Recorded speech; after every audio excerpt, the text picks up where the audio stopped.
What is up, everybody? Welcome to the first week of the Deep Dive Podcast DFS. My name is Matt. I'm here with my co-host, Coach Brett. Brett, what's going on today? At Dynasty Brett, not Coach Brett. No, it's Coach Brett. Nothing. We're just, you and me are pretty avid DraftKings players, and we figured that we'd bring a little deep dive into some DFS before everybody plays on Sunday. Exactly. Well, Riley's probably out doing something or another, but he will be sorely missed. All right, so let's start off the bat here. Brett, let's do some quarterback values. What are you looking at this week in terms of quarterbacks? So the first one I like for a price of, obviously it's deep dive, so we're keeping it really minimal so you can optimize at other positions. But Case Keenum at a price of 5,100. Listen, I know they're playing Seattle, and I know Earl Thomas is back. That still doesn't scare me. I think that defense is nowhere near where it used to be, and honestly, I think it's very susceptible to the passing game that Denver has. Royce Freeman's a rookie. They're going to want to, balance out his touches with a good passing game, and I think between Demaryius Thomas, Emmanuel Sanders, who's now healthy and had 24% of the target share when playing with Case Keenum in the preseason, and Cortland Sutton, I think that he can rack up some nice points for a very, very reasonable price. Yeah, I think that's a good play. I think some people be scared off still from playing against Seattle's defense just because of name recognition, but I think that's a good play. For my first one, I'm going to go with Andy Dalton. I feel like he's probably going to be one of the higher priced, low price, or higher played low price quarterbacks. He's going at $5,100, and he's playing against Indy. The secondary is just trash. Pretty self-explanatory there. He's a great pair. He's a great stack with AJ Green. I think that game actually has the highest implied point total this week as well too. So that's another thing to take advantage of in that Indy Cincinnati game. So I mean, Andy Dalton's pretty self-explanatory. He's probably the top streamer this week for your redraft plays as well too. Brett, you got anybody else at quarterback? I also have Dak Prescott at 5,500. Yeah, I know he's a little bit more than Keenum, but I think what you have to take into account here is the fact that he can produce with his legs as well. And they're playing Carolina, whose defense doesn't scare me. I just think he, between the arm and the legs, and I don't think his wide receivers are as bad as what they used to be, or what everybody's making them out to be, not what they used to be. I just think that value is pretty good. Again, I'm just keeping these under 6,000, so obviously not the greatest, but is also one that I think can get you some points. Yeah, I'm going to have to strongly disagree with you. I'm staying away from Dak. I'm staying away from the whole Cowboys offense. Maybe you'll get lucky with a wide receiver play, and Zeke is just massively priced. So Dallas just having trouble pushing the ball down the field. You might get some underneath stuff with some PPR play like Aguilar did. You might be able to get something like that, but I just don't see the upside there with Dak. I think there's some players who are lower priced or similarly priced that you might be able to get, and that has more of a higher upside. And I just think he has such a low floor. I mean, I get what you're saying with his rushing ability, but I'm just staying away. It's probably something I'm going to be staying away from until I see it, and then by that time, Dak will be out of my price range anyways at quarterback. Who you got then? I have Tyrod and I have Sam Bradford. I think Tyrod will be decently played. I don't think his price reflects the skill position players he has around him. Obviously, Josh Gordon will be on somewhat of a pitch count, but I mean, even if he gets 6 to 8 targets, I mean that's awesome. He's got Callaway there. He's got Jarvis Landry and Joku, the stable of running backs. I'm not really scared by Pittsburgh's defense. It's not the steel curtain anymore. Their secondary is okay. Joe Hayden's obviously there, but it's not Joe Hayden of 3-4 years ago. And with Bradford, that's just kind of just a punt play for me. Obviously Fitzgerald's in the slot, so he's going to stay away from Norman. But outside of Norman, I've never even heard of the corners that the Redskins are playing. So maybe stacking him with like a Chad Williams or a Christian Kirk might be a great idea there as well too. So I'm just not really scared as much by the Washington secondary or the defense in whole. So those would be the two guys I'd be looking at for quarterback plays. I got one more, but I would like to point out that that game in Cleveland, is supposed to, I heard it, somebody mentioned it's supposed to be like 100% chance of rain and like 50 to 20 mile per hour winds, Yeah, which if most the people winds are might blowing, think, then yeah, I'm staying away. yeah, I might stay away, but some people might think like the rain for the game, but Tyrod produces with his legs, so maybe that he's more Yeah. capable of. I mean, Big Ben's priced way higher than him, and I think Tyrod in that weather will be even better of a player than Big Ben is, if you want to go that route. Yeah. I Um, mean, obviously the rain, I've read articles before that the rain doesn't really have too much of effect. The rain and snow don't really have too much effect on the passing game. It's more the wind than anything yeah. else. But who's your My last guy you last got one, there? my last one is Joe Flacco at 4,900. Listen, if you're gonna punt at QB, I You might think as well arm punt with Joe Flacco. yeah, you might as well arm punt. Listen, his wide receiver stable is 100 times better than it was last year. Everybody's saying he looks great in preseason, that Lamar Jackson has actually pushed him to become a better passer just because he can't be lazy because he knows Job's going to get taken. And listen, I'm massive Bills fan. Everybody who knows me knows that. But our defense is not anywhere close to what they thought it was going to be when it comes to the cornerback position. Tre'Davious White's probably going to be locked on to Crabtree or somebody like that. But I definitely think we're susceptible. And for a price of 4,900, I think that at home in Baltimore, it's a good punt play.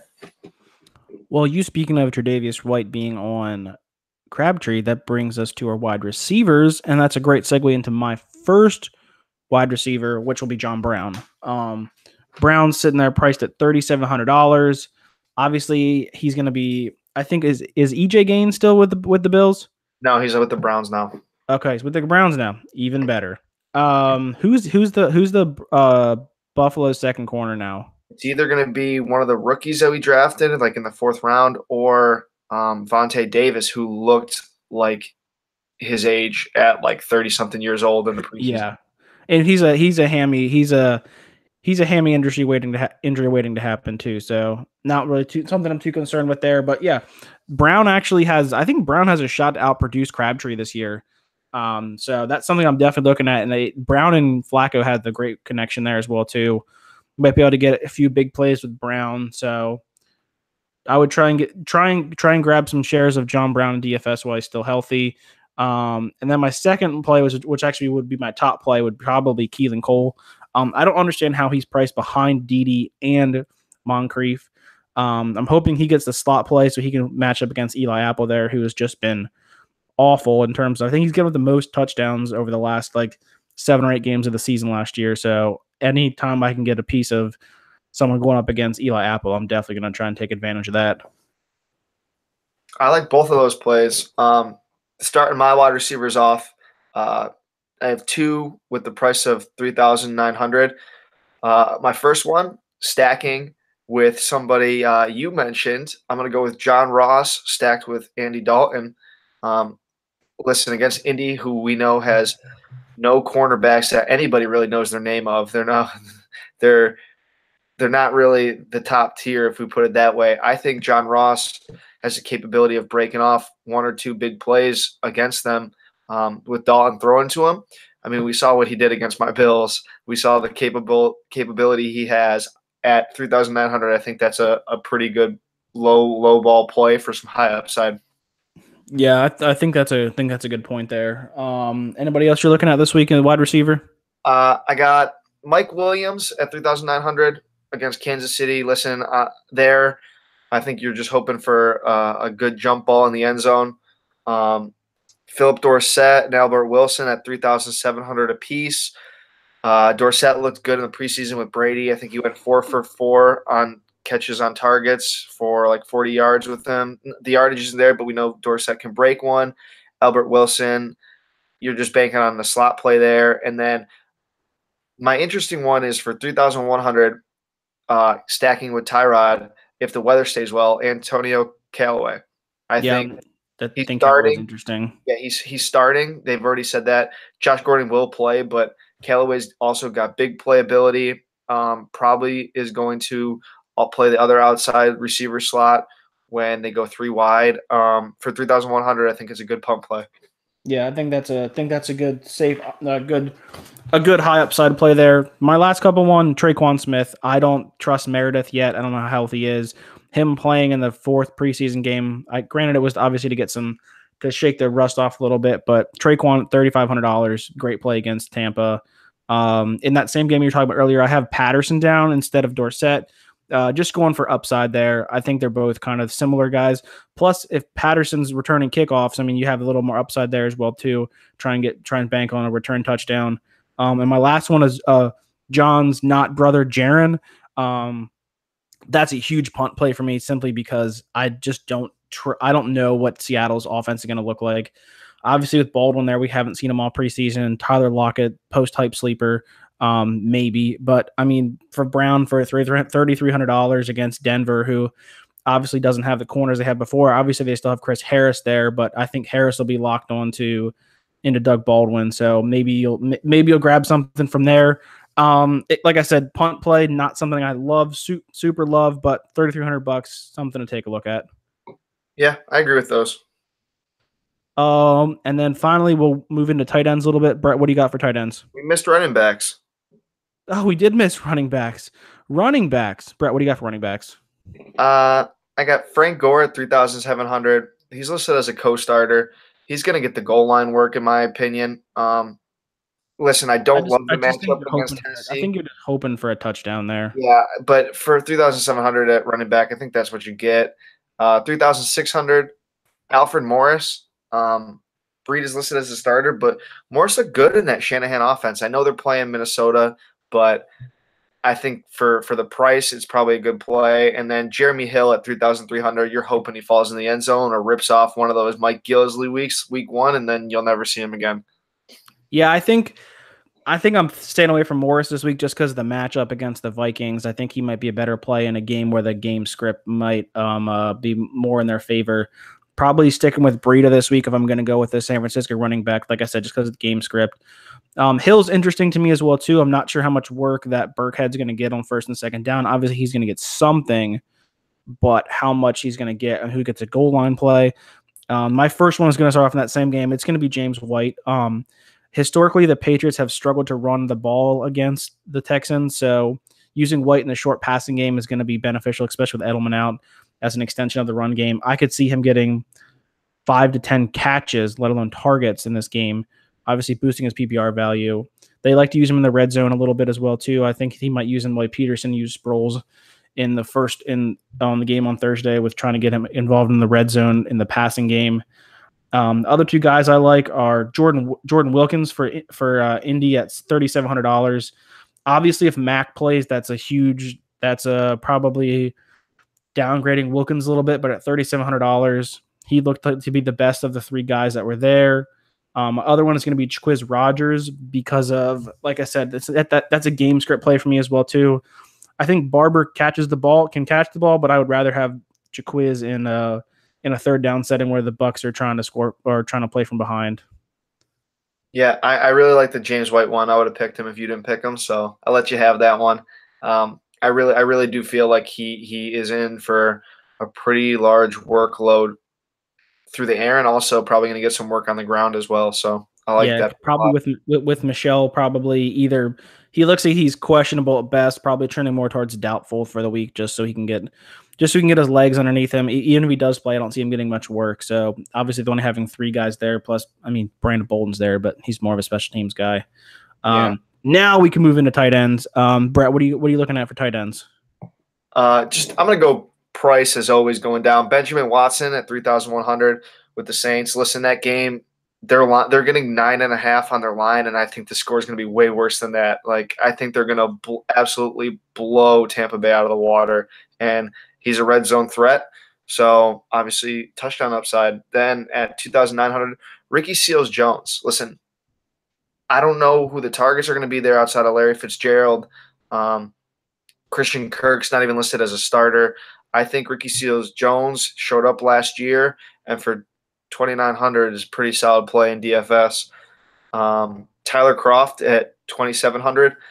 Listen, he had 7 touchdowns last year. They've already stated that Tyler Eifert's only going to play on limited snap basis and only running, going to be out there for passing plays. So he's coming in on running plays, Tyler Kroft, but also has got that upside for touchdowns. You saw it last year. I think he's got a rapport. We've talked about how we think that game is going to be wide open. So I think that's a solid, decent play. And then Nick Vannett, just because I don't know who Russell Wilson's going to throw to. And there's no other tight ends on that roster that are basically healthy right now. And Or I just good. think, what'd you say? Or good. Yeah, or good. That one just comes down to if you really want to punt, but you still want the upside of a little bit of yardage and maybe some touchdown opportunity. I think Nick Vanette's a good play. Yeah, I think you have a good point there with Watson. I think he's probably him and Thomas are going to probably be the top two red zone threats there. Seattle is just a hot mess outside of Doug Baldwin. I'm going to go with good old man Antonio Gates. If he's active, I'm not sure if he's going to play or not. But there again, I think he hurts if he's out there. I think he actually hurts your Mike Williams jump ball touchdown. I mean, obviously he still might get a look or two, but I think having Gates there probably puts him out of interest for me. There's that rapport, like that's muscle memory between exactly. I just don't know. Gates was signed like 3 days ago, so I'm not sure. Yeah, I'm not sure he's going to play or not. I really like that play, and I wouldn't play Williams if he does play. Listen, I don't think Gates will get the yardage week one, or even no. You're just hoping for 2 touchdowns and 20 yards. You're hoping that he looks his old man Rivers looks for his safety blanket. Yeah. And then like all my tight ends are big touchdown plays. Jesse James at $2,700 against Cleveland.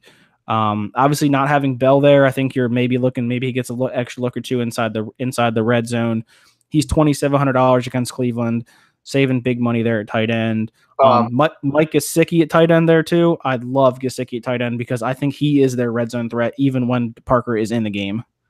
I'd like to point out I like the Gesicki, but more importantly, I like the Jesse James one. More importantly, because Vance McDonald is not playing. Exactly. I'd like to point that out. So he is tight end number 1. Yeah, he's definitely tight end 1 there. The tight end of Pittsburgh hasn't gotten much love since Heath Miller retired, but it's obviously something. Like I said, you're just looking at something to save some couple extra bucks here. And then probably my highest price player actually is Ebron at $3,300 against Cincinnati. I think that we're going to see a lot of 21 personnel out of the Colts this year. They like to play with their 2 tight ends, and historically, it's actually the second tight end who has outproduced the tight end 1 in Indianapolis. He showed he has good rapport with Luck in the 3rd preseason game, catching a touchdown pass from him. $3,300. I mean, it's now or never for Ebron. So. Like I said, $3,300. I had Njoku on there too, but I just don't know what the target share is going to look like for all those weapons in Cleveland. I think he's priced at $3,100. So if anything would happen to Callaway or Gordon, if one of those boneheads do something, I think he becomes more interesting. Obviously, he's another red zone threat as well too. So just another guy to add on there as well too. Looked good in the preseason game, so we'll add that. Yeah, he got 2 touchdowns. He got 2 touchdowns in the first preseason game. So obviously the talent's there and the red zone abilities there for you too. Brett, any parting thoughts? No, I just like to point out to everybody that we're adding a deep dive into obviously DFS. We don't suggest playing multiple of these players, maybe 1 or 2, but the good fact is that these are value ones, QBs under 6,000, every other position under 4,000. These are low-level plays with high upside that you can build the rest of your roster out with stars around them. So I think that's where we want to go with it. We wouldn't suggest playing more than 2. Yeah, I think I have 2 in my line. I think I have 2 in my lineup this week. But it lets you, Matt, it lets you optimize the rest of your lineup. Oh, for sure. When you have two guys that are in the bottom 25% of their position plays, it allows you to be able to play. It allows you to be able to play those high price guys at wide receiver and running back, where it's a little more. You can guess a little better with those. While having those upside plays, and it allows you to earn some money in those GPP games where you need to find those diamonds in the rough that could go off for 25, 30 points. So that have the low ownership percentages. So I think a couple of guys we mentioned are going to be guys that a lot of people are going to be playing as their dart throws, but maybe some other ones that people haven't thought about, or people that are going to play a little less. So like I said, all these guys are going to get played. It's DFS. There's you're never going to have a player who goes off and no one plays. So Yep, I agree. So, all right, everyone. Well, we will be back again with our regularly scheduled program midweek. If you guys have any questions for us, you can find me at Fat Mormon. You can find Brett at Dynasty Brett, and don't forget to hit our fellow co-host up, Mr. Riley B, up at DTC_Riley B. Brett, anything you want to plug? No. Hope your DFS plays go well, guys. Toodles.